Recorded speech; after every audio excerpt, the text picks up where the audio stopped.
ముక్కోటి ఏకాదశి పండుగను పురస్కరించుకొని కురిచేడులోని కొండపై వెలసిన అతి పురాతనమైన శ్రీ రాజ్యలక్ష్మి సమేత శ్రీ కోన వల్లభరాయ స్వామి దేవాలయంలో ప్రత్యేక పూజలు నిర్వహించారు. తెల్లవారుజాము నుంచే భక్తులు కొండపై ఉన్న శ్రీ అభయాంజనేయ స్వామి, శ్రీ లక్ష్మీనరసింహస్వామి, కోన వల్లభరాయ స్వామి దేవాలయాలకు భక్తులు అధిక సంఖ్యలో పాల్గొని తమ మొక్కలు చెల్లించుకున్నారు. ప్రత్యేక పూజలు నిర్వహించారు. గ్రామస్తుల సహకారంతో మధ్యాహ్నం మండల స్థాయిలో భారీ అన్నదాన కార్యక్రమాన్ని ఆలయ కమిటీ సభ్యులు ఏర్పాటు చేశారు.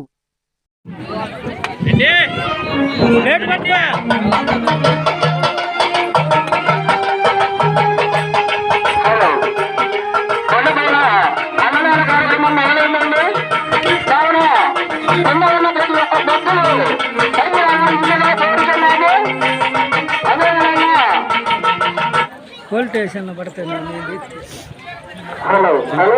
మమ్మల్ని కదా ఆ వీడియో కొట్టి ఏం వడ్డిస్తున్నాం.